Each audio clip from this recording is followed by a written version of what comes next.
Pessoal, sejam todos bem-vindos para mais uma live. Hoje a gente vai conversar com o Lucas, que é historiador e também mestre em Direito. E convidem seus amigos, compartilhem essa live com mais pessoas. A gente vai conhecer a história de fé e conversão dele. E ele promete. Chamem seus amigos.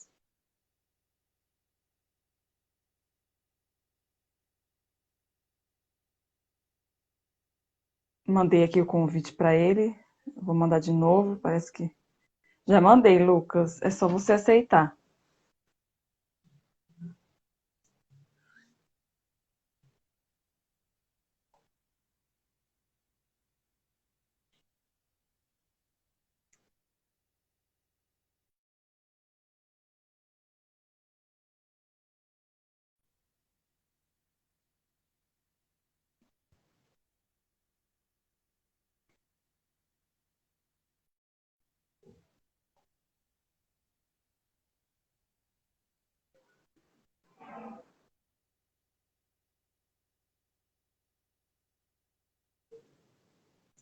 Deixa eu ver aqui. Tentar de novo aqui. Agora acho que vai. Sejam bem-vindos.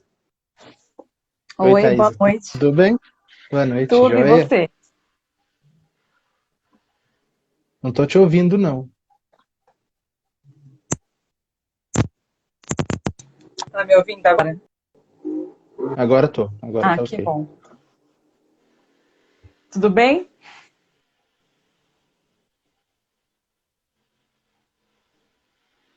Tá me ouvindo? Tô, tá tranquilo. Beleza.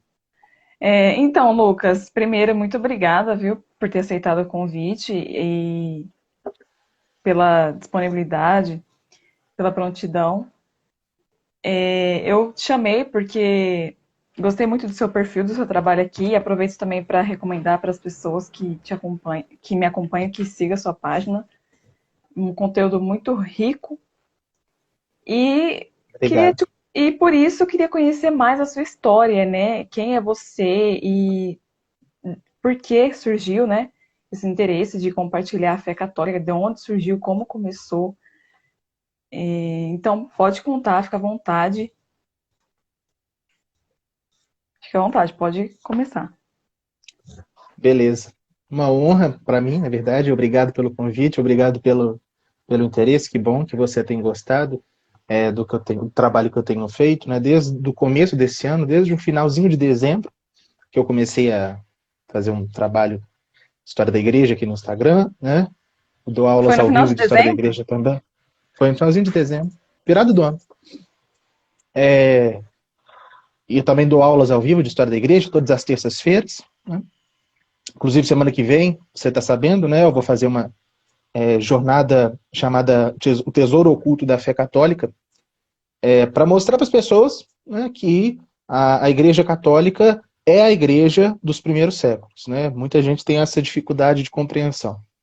Muitos católicos, na verdade, o foco é mesmo não apenas os. Não, o foco, é claro que quem não é católico é chamado a assistir também, mas é, principalmente para instruir os católicos a respeito disso, porque esse é um problema que eu vejo entre os próprios católicos, entenderem que a Igreja Católica é a Igreja de Jesus Cristo, fundada por Jesus Cristo, e é a Igreja dos primeiros séculos. Então, mostrar como que tudo que é essencial, a Igreja Católica já estava lá no começo, demonstrando que já era de fato a Igreja Católica. Então vai ser na semana que vem, dia 12, 13 e 14, Parabéns, certo? viu? Precisa muito disso, porque igual você falou, tem muita gente que acha que a igreja é só mais uma, né?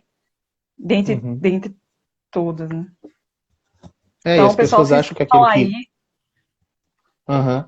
As pessoas acham que aquilo que é de mais essencial na fé católica, mesmo católicos, acham que foi algo que surgiu ao longo do tempo, né? Essa foi uma preocupação que eu tive, principalmente por causa das perguntas que eu recebo, né? As pessoas respondem: quando que surgiram os sacramentos? Quando que tal dogma surgiu? Tal, assim, as pessoas não têm a noção de que tem coisas que são absolutamente essenciais à igreja, sem É, as quais não há igreja, e que, enfim, que foram coisas que foram inventadas ao longo do tempo. Claro que tem coisas que foram surgindo ao longo do tempo, Por mas, exemplo, eles acham né? assim que quando a igreja inventou, tem que falar, inventou que Maria nasceu sempre virgem. Sim, sim. Não, é uma coisa que É, sempre, né? o que seria um grande problema para uma pessoa que é católica, né, que, que acreditaria em um dogma de fé que foi inventado ao longo do tempo, né? Seria, inclusive, um É muito problema, de né? protestante isso, né? Mas católico tem que saber, né? Com certeza. Bom, mas enfim, você entrando na minha história, eu acho que Pode você. contar, se apresentar, como Aham, foi sua educação é, religiosa, fica à vontade. pois é. Eu acredito que você veio do protestantismo, né? Eu já. Travou? Oi, tá me Ah, ouvindo? tô. Não, eu disse que eu acho que você veio do protestantismo, né? Sim. Eu acho que existem duas formas de conversão, né? Aquela conversão assim, de fato, né, no qual a pessoa não é católica e se torna católica, como é o seu caso, mas também tem aquela conversão que Daniel Hope chama da conversão pascaliana, né? Aquela conversão de uma fé morna para uma fé verdadeira. Foi o meu caso, É. né? Porque eu nasci católico, venho de família católica, fui batizado em DBB, tive formação católica, enfim, não tive conversão de fora para dentro, não é? Eu fui educado na igreja católica, na fé católica, mas em determinado momento da minha vida eu tive que fazer uma opção verdadeira pela fé, não é?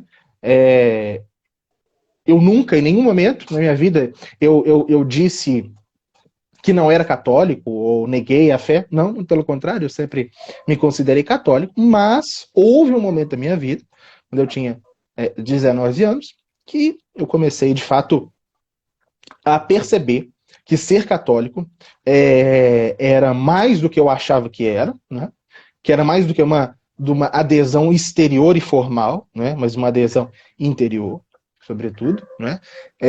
E que eu deveria mudar de vida por causa disso, que eu deveria deixar para trás coisas que desagradavam a Deus e ordenar a mim mesmo a Deus e a fé que eu alegava professar, né? Eu passei por um Isso momento com quantos assim, eu anos? tive um momento de. Foi entre os 19 e os 20 anos. É, mas é uma coisa interessante, assim, a maior parte das pessoas não entende, porque, de fato, assim, a minha história de conversão ela é um pouco diferente, porque eu já gostava de estudar as coisas da igreja muito antes disso. Porque, igual eu falo, eu me considerava católico de fato, certo? Por exemplo, eu estudo história da igreja desde os meus 14 anos.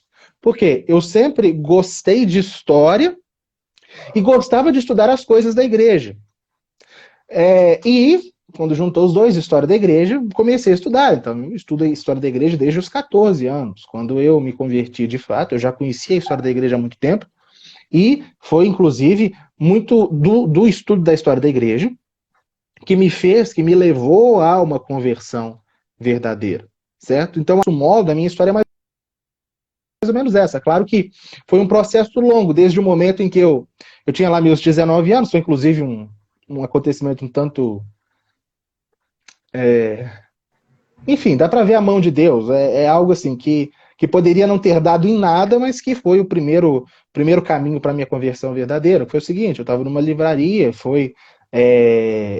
e vi um livrinho da Eclésia, de São Basílio, aquela que eles falam muito hoje, a Carta aos Jovens sobre a Utilidade da Literatura Pagã, certo?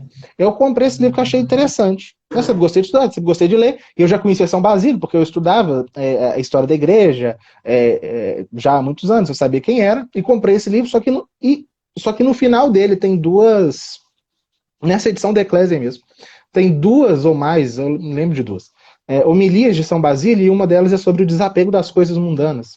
Ele compara como que é a vida do cristão e como que é a vida do pagão. E eu vi aqui, e eu lendo aquilo ali, ao mesmo tempo em que eu fiquei cheio de alegria por ser cristão, eu vi que, na verdade, eu não vivi aquilo, não é aquilo. E é claro que foi apenas um primeiríssimo passo, né? Não foi uma coisa assim, da noite para o dia. Na verdade, foi um processo de mais ou menos um ano, né? Desde que eu comecei a estudar a sério as coisas da igreja, comecei a rezar o terço todos os dias, comecei a ir na missa é claro. Comecei a frequentar a paróquia, grupo de jovem e tal, e definitivamente decidi romper com o pecado mortal, né? Foi mais ou menos uns 10 meses, né? Então, a minha conversão verdadeira demorou mais ou menos isso, né? Igual eu falei, não foi a conversão de alguém de fora da igreja para dentro. Não, eu já era batizado, eu já era crismado. Quer dizer, minha crisma não foi absolutamente terrível, mas enfim. E àquela altura eu já sabia disso, porque eu já conhecia os problemas da teologia da libertação, etc. Mas eu já era batizado, já tinha feito primeira comunhão, já era. E só depois disso eu vim a me converter de fato. E desde então, né, desde que eu considero de fato esse momento da minha vida como a minha verdadeira conversão, né? Acho que a verdadeira conversão se dá de fato quando você decide romper com o pecado mortal, né? Quando você ou quando você, né, como eu imagino que seja o seu caso, quando você de fato decide entrar para a Igreja Católica e viver conforme a fé, ou quando você já é católico, decide de fato romper com o pecado e viver na graça, né? Viver a vida da graça. E foi um processo que durou mais ou menos um ano, 10 meses. 1 ano e 10 meses. Interessante. Não, perdão, entre 1 ano e 10 meses. Durou mais ou menos 10 meses. Interessante. E sabe o que acontece? É muito difícil você ver um católico que ele cresce ali, né, praticante, fervoroso, firme, né, piedoso. Sim, por que que é muito difícil isso, né? Assim, Olha, eu acho que nas próximas gerações isso já vai ser mais comum. Porque é indubitável que houve um renascimento do catolicismo no Brasil nos últimos 10 anos. Indubitável. É claro que os dados do IBGE não vão ver isso, óbvio que não. Mas a gente que está dentro da igreja, a gente sabe como que houve, né, um renascimento no Brasil, entre os jovens. A maior parte das pessoas não vai perceber, não, né? Porque, até porque no mundo que a gente está, a gente vive, as pessoas estão muito inseridas em bolhas, né? E sim. quem está fora dessa bolha católica não vê, de fato, o crescimento que o catolicismo autêntico, verdadeiro, está tendo no Brasil. É, Né? Pode falar. eu faço parte também do apostolado Cardeal Newman, que é só para ajudar protestantes, né? E também reunir os ex-protestantes, né? E lá a Uhum. gente percebe, a gente vê isso assim, muita gente está voltando para a igreja e é exatamente isso. Faz uns 10 anos aí que está começando essa onda mesmo do renascimento É. do catolicismo, porque até os anos 90, 80, 90 e 2000 foi um êxito da Igreja Católica para o protestantismo, principalmente o Uhum. neopentecostal, né? Só que agora está acontecendo, graças a Deus, o oposto, né? Assim, não tá perto ainda, mas assim, a gente já não tá tão feio igual tava antes, né? Porque a igreja É, tava... é, mas, mas é o que eu estou falando. É algo que não é meramente numérico, de quantidade, é de qualidade, é de pessoas que estão se tornando católicas de verdade, não é? Do tipo que não deixarão nunca mais de ser, porque foram de fato tocadas pela graça e creem de fato e querem viver a fé, não é? E, assim, igual eu estou falando, eu acho que o IBGE não vai diagnosticar isso. Né? Porque a maior parte dessas pessoas que estão vindo para a Igreja Católica de verdade já eram nominalmente católicas. Né? E é claro, tem um crescimento de ex-protestantes que está acontecendo também, mas o que eu acho mais é a própria qualidade dessas conversões. As pessoas estão se tornando católicas de verdade. E é claro que é um milagre, porque a gente sabe a situação de crise que a igreja passa, não é? E é de fato Deus que E do move clero, as e tá vindo pessoas. dos leigos. A renovação também. Exatamente, porque. Mas você Exatamente. acha que tem algum responsável? Assim, você acha que pode apontar alguma movimento? Bom, eu acho que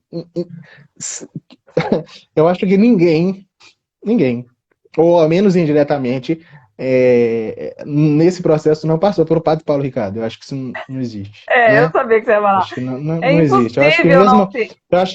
eu acho que até assim, eu acho que de todo desde os carismáticos até até os mais tradicionais, mesmo que se afastem do Padre Paulo depois, acho que todos eles passaram pelo Padre Paulo Ricardo de algum modo, né?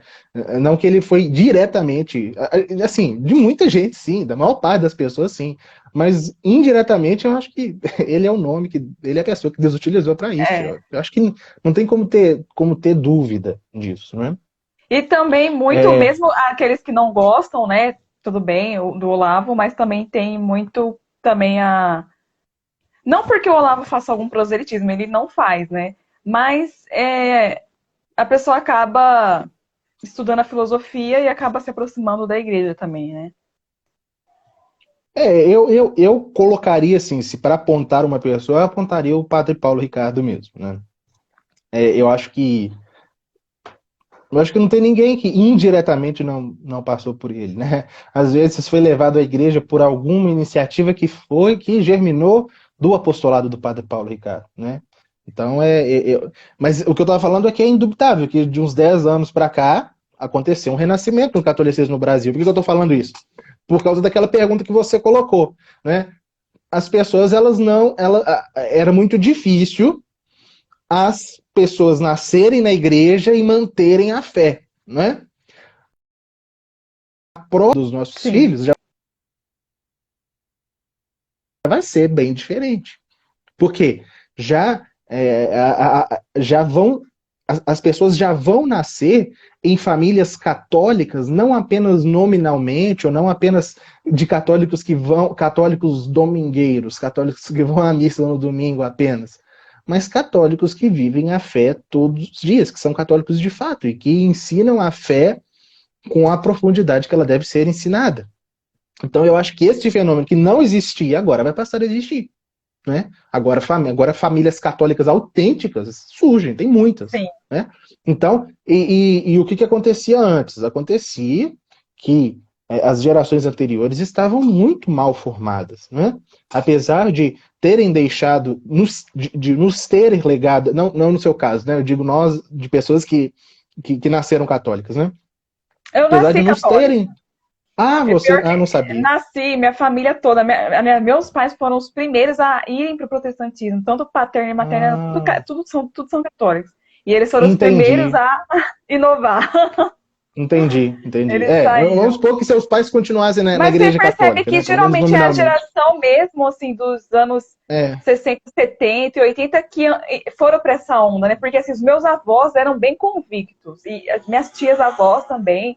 Não fala, não existe outra religião para eles. Você vê que sei. os antigos, eles tinham essa convicção muito forte. Meus avós, pelo menos, nossa, você falava de deles Ah, virar evangélico, não passava na mas cabeça. mas eu acho que também era uma coisa mais emocional e mais assim de se manter apegado a alguma coisa que recebeu do que uma convicção firme da fé, né? É. Eu acho que já tem muitas décadas que a catequese está muito ruim. Isso não é uma coisa recente, tem muitas décadas, né? Mesmo os Então, nossos eu não avós. sei, viu? Assim, meus avós falavam, não, é a única igreja que Jesus deixou. Eles falavam assim, uma É convicção. mesmo? Sim, falavam, Interessante. não, foi ela que deu a Bíblia. Eles nem sabiam, nunca falou de concílio, nada. Não foi ela que deu a Bíblia pra gente. Essa é a única una santa católica. Eu falava, eu morro católico, apostólico, romano. Bom, isso aí E eu tenho certeza que é uma coisa inusitada, viu? não, Bacana. mas eu fui nas minhas tias avós, elas também, assim, a casa cheia de terço, Uhum. de santo, aquela coisa bem firme mesmo. Mas enfim, tomara que realmente retorne. E Lucas, como Eu acho que. que vai acontecer isso que não acontecia até então, agora vai começar a acontecer. Ah, Deus te ouça, né? Ô, Lucas, mas e como que surgiu, então, depois seu interesse para. Porque você já tinha formação em história, então você acabou indo por esse caminho de estudar a história da igreja e Não, também não, ter um não. apostolado. Eu estudo, como eu falei para você, eu estudo história, gosto de estudar a história da igreja desde que eu estava no ensino fundamental. Então, não foi por causa da minha formação em história, não. Na verdade, a minha formação em história, a graduação, né, ela foi muito mais buscando a questão do diploma em si mesmo do que o aprendizado, porque o meu estudo, né, em história foi basicamente privado, né, eu estudando história, né, e como, sei lá, né, meu pai me incentivou muito para que eu não apenas gostasse de história, mas que fosse oficialmente um historiador, né? Aí acabou que eu fiz o curso. Mas então não teve a ver com a minha Ah, formação entendi. acadêmica em história que me Você levou. só Não, não. fez ter uma autoridade, né? Um diploma. Isso, exatamente. Porque o meu estudo de história já era bem antigo, bem anterior. Então eu gostava de história, gostava de estudar as coisas da igreja, igual eu falei, antes mesmo da minha conversão verdadeira, e comecei a me interessar pela história da igreja, né? E depois da minha conversão, essa, essa atração se tornou ainda maior, porque eu sempre fui muito ligado aos santos, né?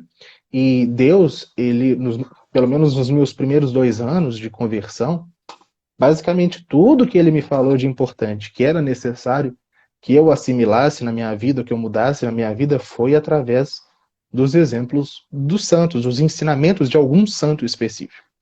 Então, e a história dos santos é a história da igreja, né? Ou o contrário, a história da igreja é a história dos santos. Então, eu estudo a história da igreja, inclusive eu acho que é um diferencial meu, não meu, mas numa percepção que eu tenho, que eu acho que as pessoas não têm, que eu tento levar isso para as pessoas, é que eu vejo que as pessoas elas acham que história da igreja é ficar rebatendo a acusação de quem não é católico, sabe?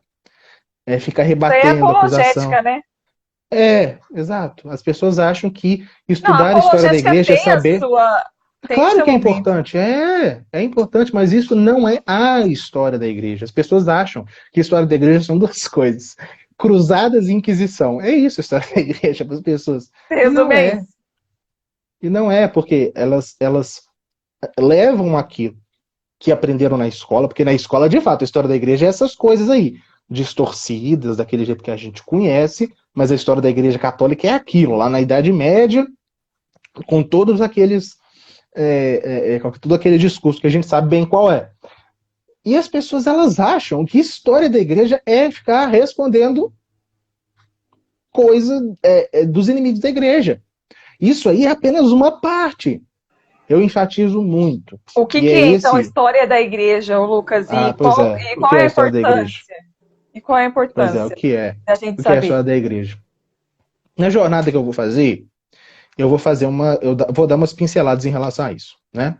Inclusive não sei se você sabe, mas eu tenho uma escola de história da igreja virtual, né? Na semana que vem nós iremos abrir, inclusive, a terceira turma. Nós já estamos com mais de 100 alunos. E Olha, hoje, inclusive, eu concluí já 60 horas gravadas, né? Em 4 meses. Se Deus quiser, que vai, legal. por enquanto a gente está só nos primeiros 250 anos da igreja, 60 horas. Vamos crescer. Nossa! É, Então tem muita coisa. não, eu não quis fazer uma coisa superficial, não. É porque eu já dava cursos de história da igreja presenciais, né? E os meus alunos, eles incentivavam para eu ir para o virtual, para levar para mais pessoas. E eu relutei muito, né? Relutei muito a vir para o Instagram, essas coisas. É, e minha ideia a princípio era lançar cursos pequenos sobre temas específicos, mas um amigo meu, que é inclusive o meu agenciador digital, Sou né? Ele produtor. falou, não, você vai dar um curso igual você dá, do começo ao fim, né? Nada de cursinhos pequenos, não. E acabou que que eu entrei, e nós já estamos aí desde fevereiro, 20 aulas. Estamos já ainda no comecinho do século IV, né? Então, com uma profundidade necessária. Por quê? Aí já respondendo a sua questão e dizendo que tem lá no meu canal no YouTube um vídeo em que eu falo isso, detalhadamente, o que eu vou falar aqui agora. Né? O vídeo chama Como e Por que Estudar História da Igreja. É a primeira live do curso, né? Live introdutória. As pessoas elas não têm noção de que a fé católica, ela apesar da nossa salvação ser individual, claro, né? Nós seremos salvos só nós. Ninguém vai nos salvar por nós, né? É Cristo que nos salva e nós cooperamos com essa salvação, aceitando ou não. Pois bem, a salvação é individual, mas, né, os meios pelos quais nós nos salvamos não são individuais.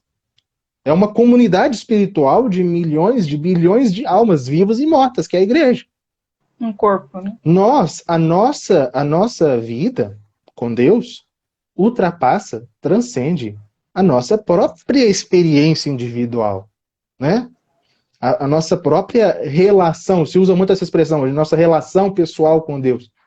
As pessoas têm essa ideia, não é? De uma forma individualista, bem filha da nossa época, né? Bem filha dessa mentalidade individualista que ignora o que veio antes, o que está ao nosso redor e é eu e Deus. E é muito protestantismo isso, É né? É isso, uma visão é. muito protestante, para falar a Sim. verdade.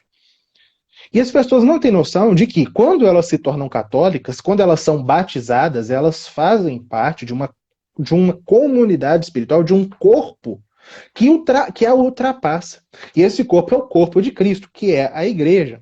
E elas também as pessoas têm uma dificuldade de entender, e é isso que eu friso muito, que quando nós nos tornamos membros da igreja, toda a história da igreja, tudo aquilo que aconteceu antes de nós na igreja, passa a ser a nossa própria história também. Não é? A Lindo, nossa né? vida biológica, ela começa no momento em que a gente foi concebido no ventre da nossa mãe. Não é? Ali começa a nossa história biológica. No- Porém, no momento que nós somos batizados, a gente é incorporado em uma outra história que é muito, muito anterior a nós e muito mais ampla do que nós e que transcende esse mundo. Então, a nossa vida, a nossa história faz parte de uma história muito maior, de modo que quando você estuda a história da igreja, você estuda a sua história. Você não está estudando um tanto de acontecimento que aconteceu não sei quando, muito tempo atrás, não. É a sua história. E, para quem entende o dogma da comunhão dos santos, isso fica ainda muito mais claro. Por quê? Não é? Nós, fazendo parte deste corpo espiritual, dessa comunidade espiritual, o que as gerações de católicos antes de nós, especialmente os santos, viveram de meritório perante Deus, repercute na nossa vida em forma de canal de graça, para que nós também busquemos, alcancemos o que eles conseguiram. Enfim, o que é a história da igreja? É a sua história. Na medida em que você é católico batizado, a história da igreja é a sua história. De modo que conhecê-la, você está conhecendo a sua história. Agora, mais do que isso, né, uma coisa acima disso, sendo a igreja o corpo de Cristo, quando Cristo se encarnou no seio da Virgem Maria e a vida dele, né, se desenrolou durante 33 anos aqui na Terra, ele subiu aos céus, a vida dele não acabou quando ele subiu aos céus, continua na igreja que é seu corpo. Então, a história da igreja é a continuação da história da vida de Cristo, nos seus membros, no seu corpo. Olha que coisa Então, importante, importantíssima. então a história da igreja não é uma coisinha assim Aleatória. irrelevante. Não, é uma coisa essencial, porque é a continuação da vida de Cristo ao longo da história e na qual você é incorporado quando você é batizado. Então, ou seja, é muito mais do que ficar respondendo objeção de protestante ou de ateu, enfim. Né? Nossa, mas é muito bonito. E é lamentável porque a maioria dos católicos, assim, não desconhece, né? Não dá esse valor a essa riqueza que a gente tem, essa herança, né? Que a gente tem, né? Da comunhão dos santos. E é isso que você falou, a gente é um corpo, né? A gente está ligado a uma igreja militante, padecente. Por isso que é tão importante a gente saber, né? A gente está todo em comunhão, né? É bom para a gente também defender, né? Quando for preciso. Uhum, Mas também, igual você falou, para a gente conhecer a nossa própria história, né? uhum. A Jujuba, semana que vem, o professor Lucas irá reabrir as inscrições da escola da igreja. Da escola da igreja. Entendi aqui não. Quem que falou? Juju A Barbosa. Juliana, ela é minha aluna. Que semana que vem eu vou reabrir as inscrições da Escola de História da Igreja. Dia 14. Depois Sim. da Vou, jornada, né? Aí dia 14 eu vou reabrir. Ô Lucas, e assim, o que que você falaria para uma pessoa, para um católico, o que que é essencial para ele ter uma vida de católico, ser um católico? Bom, a vida do católico é mais do que fazer parte do corpo de Cristo, mais do que ser membro de Cristo, é ser um membro vivo de Cristo. Por quê? Porque a igreja tem membros vivos e membros mortos, né? Quem são os membros mortos? São aqueles que não estão em graça, certo? E os membros vivos, as pessoas, nós precisamos sempre meditar sobre essa realidade, que é a realidade da vida espiritual, né? É o seguinte, no momento em que nós somos batizados, nós recebemos uma nova vida, um novo organismo, né? Como nós recebemos um organismo biológico quando a gente é concebido, quando nós somos batizados, nós também recebemos um organismo espiritual, que é a graça, que é a participação na vida divina, aquilo que nos faz filhos de Deus, né? É a vida própria de Deus que nos é comunicada, né? Além de uma vida natural, nós temos uma vida nossa tarefa, né? Enquanto católicos, é perceber que essa é a maior riqueza que nós temos, é manter, no caso se a gente perder, né? Recuperar a graça e, estando em graça, não cessar de fazer essa vida na graça crescer. Porque essa vida na graça é a vida da união com Deus. E é a vida, não é? Que como os místicos dizem, não é? A vida na graça, a graça é de algum modo uma antecipação da glória que nós teremos no céu, né? Ou seja, o que é a vida católica, né? É a vida católica de fato.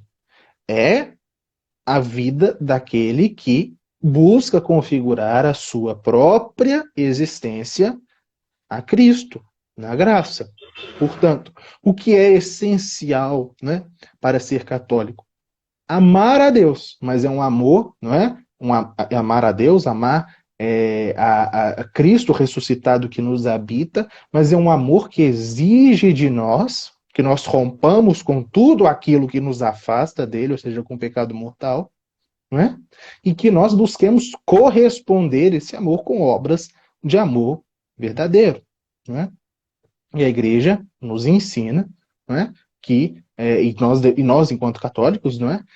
Devemos ter plena consciência de que a Igreja Católica é a igreja fundada por nosso Senhor Jesus Cristo para nos levar ao céu, que fora dela não existe essa vida na graça, portanto, né? Não existe a salvação, e que ela nos dá todos os instrumentos, todos os meios para que essa vida na graça, fora da qual nós não iremos nos salvar, sem a qual nós não iremos nos salvar, seja preservada e cresça.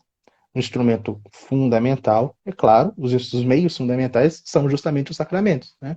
Os sacramentos, eles são os canais, né, pelos quais a graça chega até nós. A definição, né, tradicional do sacramento é o sinal visível de uma graça invisível, né? Quando nós recebemos o sacramento, enquanto sinal visível, nós temos certeza de que aquela graça invisível está chegando até nós. O sacramento se a graça fosse, para utilizar a própria expressão que Jesus utiliza com a samaritana, né, a água viva, a graça é a água viva e o sacramento é o aqueduto, é o canal pelo qual essa água viva chega na nossa alma.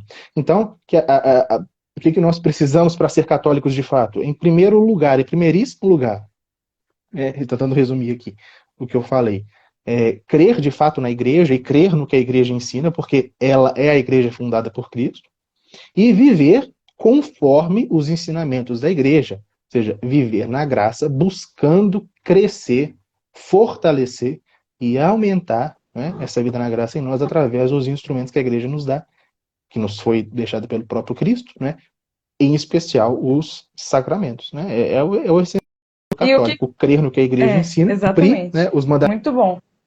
mandamentos, ou seja, romper com todo o pecado e, né, buscar crescer no amor a Deus através da graça. Muito bom. E o que que você diria pro Lucas lá do passado que vivia na inimizade, talvez seja uma pessoa que esteja nessa situação? Cortou um pouquinho, né? Eu não ouvi.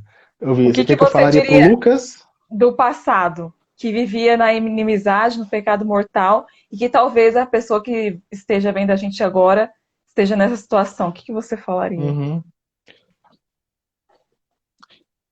Eu acho que, invariavelmente, se trata.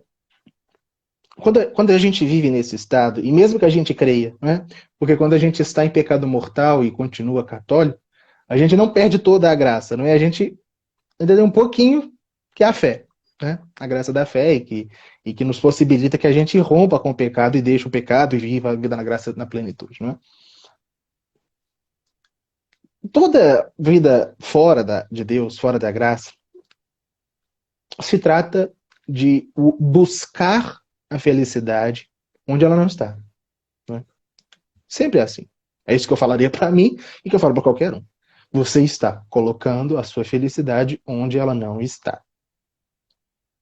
Por quê? A gente precisa entender que o mundo em que nós vivemos exclui essa perspectiva, não possibilita que a gente tenha essa perspectiva que para, é, todo sempre foi óbvio, que nós, enquanto dotados de uma natureza, de uma essência que nos diferencia de qualquer outra coisa, que nos diferencia dos animais, que nos diferencia de tudo, essa natureza, ela, para se realizar, ela tem que alcançar determinado fim. Felicidade nada mais é do que o ser humano encontrar aquilo para o qual destina. A felicidade verdadeira se dá nesse encontro. Quando nós, enquanto seres humanos que somos, nos realizamos de acordo com a nossa natureza. Pois bem, e o ser humano ele foi feito. Ele só encontra a felicidade que busca em tudo quanto é lugar em Deus. A felicidade que nós buscamos, que nós, né, eventualmente buscamos, porque na verdade o pecado mortal é isso, né? A gente escolher alguma coisa no lugar de Deus. Escolher qualquer coisa, colocar qualquer coisa no lugar de Deus. Todo pecado, de algum modo, é isso, mas o pecado mortal é uma opção radical nesse sentido. Não é? De dizer não a Deus e dizer sim para um bem aparente, não é que para nós é um bem, né? Ou Mas inferior, né? ou é um bem aparente ou um bem inferior àquele que nós devemos realmente buscar, ou seja, há uma desordem ali na hierarquia de bens que a gente estabelece na nossa cabeça, né? E felicidade naquilo não iremos. Então, o que a pessoa que crê e que quer viver aquilo que crê, ela precisa entender, antes de tudo, que a felicidade, que o lugar em que ela está, que a coisa na qual ela está depositando a felicidade dela, não poderá, e não vai ser muito difícil de entender isso, não poderá satisfazê-la, realizá-la, porque aquela coisa não foi feita para isso. E ela, a pessoa, não foi feita para se realizar naquela coisa. Mas tem Nós só nos situações que o pecado realizamos em Deus. tem situações que o Pode pecado já falar. é tão cauterizado na mente da pessoa que ela detesta o que Deus ama e ama o que Deus detesta, né? E aquilo que o profeta Isaías fala, né? Ela enxerga o bem como mal e o mal como bem, né? Mas aí a visão da pessoa já está totalmente. Não, mas aí já é outra coisa, né? Aí já é outra história. Eu não era, eu não era assim, não. Aí quando, aí já há uma deformação espiritual grande, não é? Quando o vício já tomou tal proporção dentro da alma da pessoa, de modo que o intelecto, que a inteligência dela já não é mais capaz de discernir de fato o que é bem, o que é mal, ou enfim, um estágio muito avançado de decadência espiritual, que não é raro. Na verdade, eu acho que uma grande parte das vive efetivamente isso, né? Para essas pessoas, a questão já é um pouco mais complicada, não é? Para as pessoas que creem, não é? E, e, e querem romper, talvez a necessidade de romper com o pecado, porque isso acontece, né? As pessoas, elas creem, mas ela creem mais ou menos, né? Mas elas relativizam a situação de pecado em que vivem, não é? A questão é a seguinte, Cristo se revelou, não é?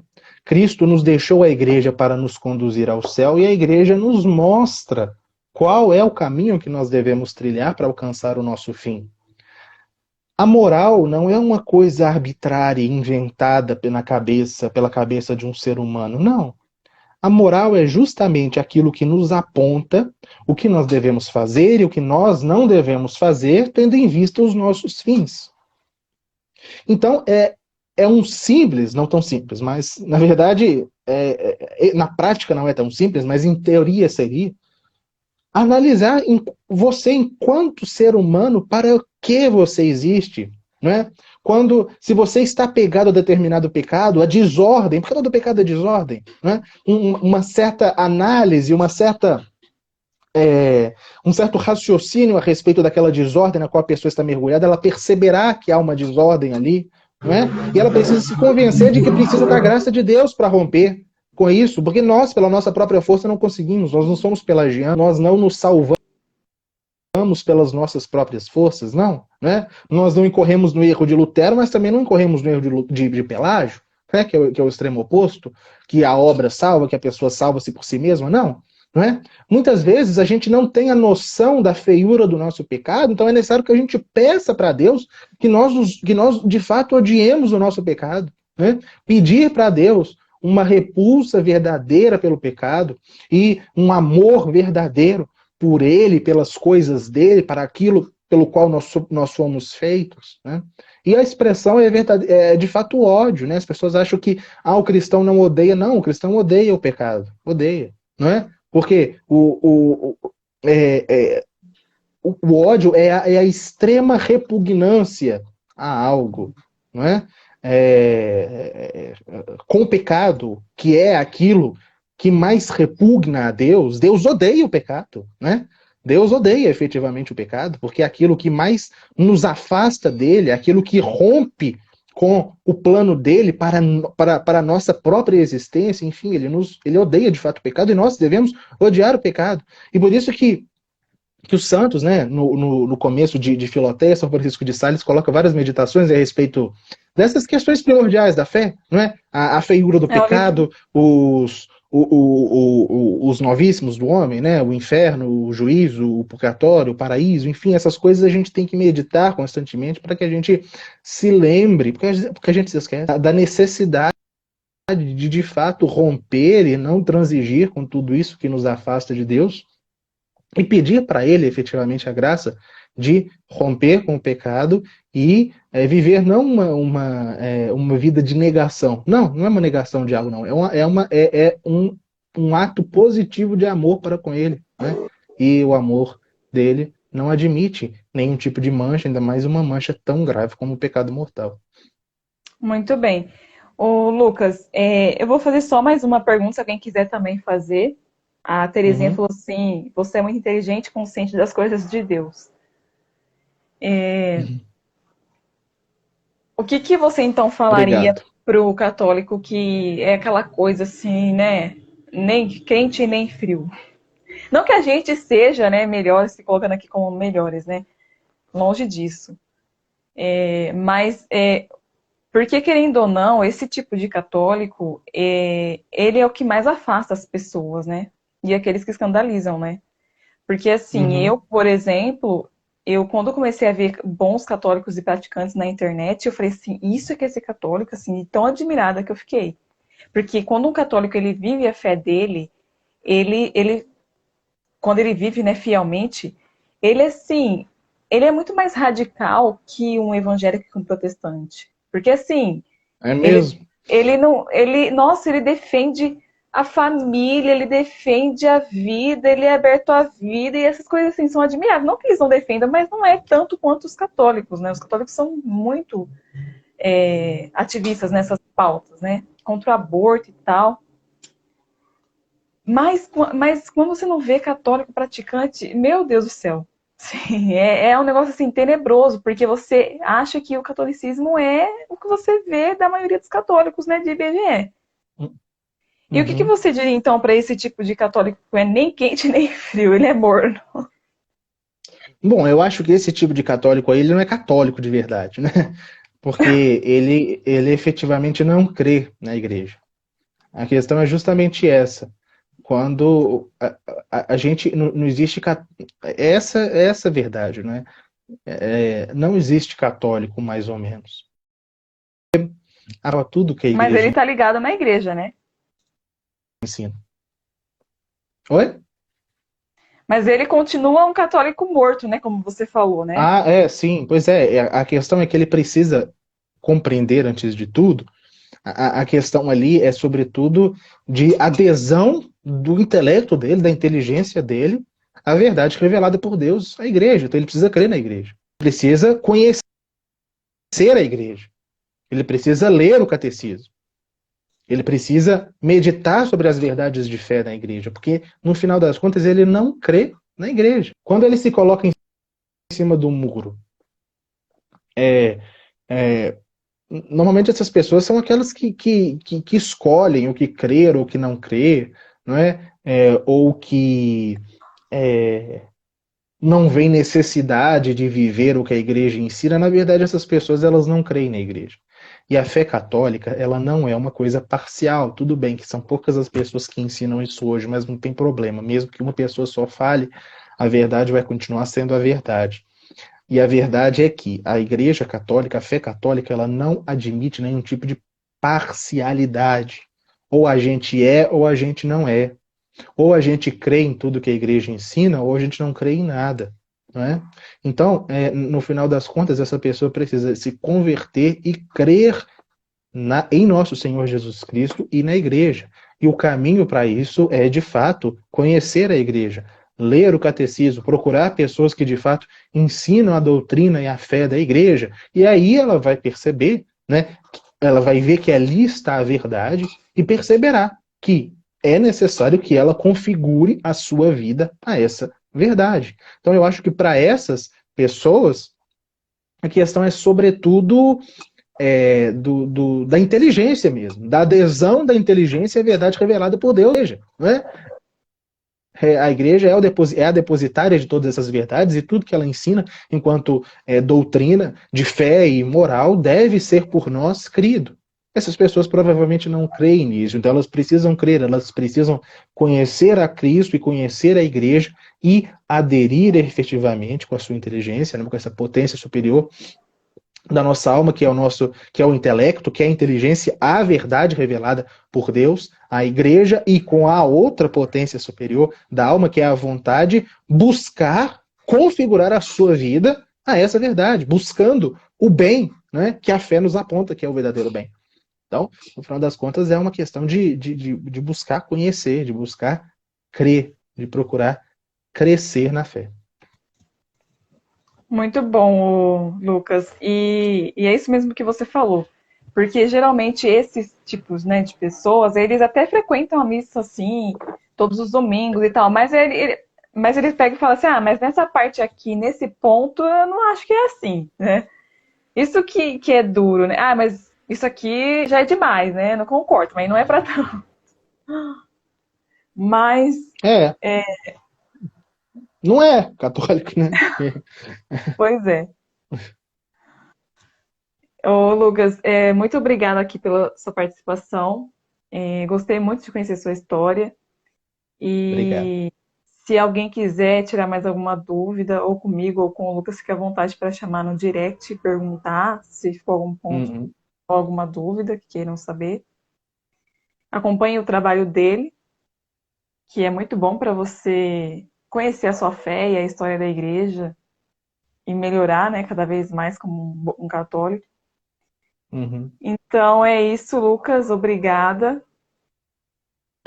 Eu que Uma boa agradeço, Thaís. noite e Espero que boa tenha sido noite a bom. todos. Boa noite, então. Boa noite a todos. Então fica o convite, né? Semana que vem, segunda, terça e quarta, eu farei uma jornada de lives, Tesouro Oculto da Fé Católica, para mostrar para vocês, né, que a Igreja Católica, que a igreja lá do começo é a mesmíssima Igreja Católica de sempre. Aguardo Nossa, vocês. muito bom. Então se inscrevam, gente. Tchau, boa noite. Tchau, gente, e fiquem com Deus. Tchau.